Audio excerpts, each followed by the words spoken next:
নমস্কার বন্ধুরা, মাম্পিস কিচেনে আপনাদের স্বাগত।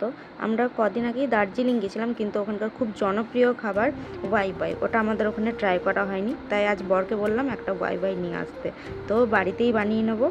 তো প্রথমে আমি কড়াইয়ে তেল দিলাম, আমি পেঁয়াজ লঙ্কা কুচি ভেজে নেবো। আপনারা চাইলে আরও সবজি অ্যাড করতে পারেন, গাজর ক্যাপসিকাম আপনাদের পছন্দ অনুযায়ী। এরপর এটা ভাজা হয়ে গেলে, হালকা ভাজা হয়ে গেলে এতে একটু নুন অ্যাড করে দেবো। তারপরে এতে জল দিয়ে একটুখানি ফুটিয়ে নেব। তারপরে ওয়াই ওয়াই নুডলসগুলো দিয়ে দেবো, এটাকে ভালো করে মিক্স করে নেব। এরপরে আমি ওয়াই ওয়াই মশলাগুলো দিয়ে দেবো, সব মশলা দিয়ে ভালো করে ওটাকে মিক্স করে নেব।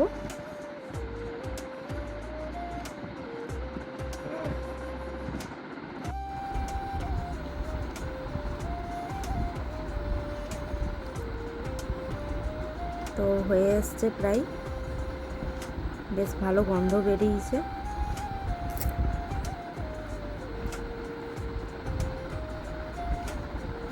সার্ভ করে দিলাম গরম গরম ওয়াই নুডলস। তবে পাহাড়ে খেলে আরও মজাটা খুব ভালো লাগতো খেতে। বরকে জিজ্ঞাসা করলাম কেমন হয়েছে, তো দেখি কি বলে। যাক, পছন্দ হয়েছে।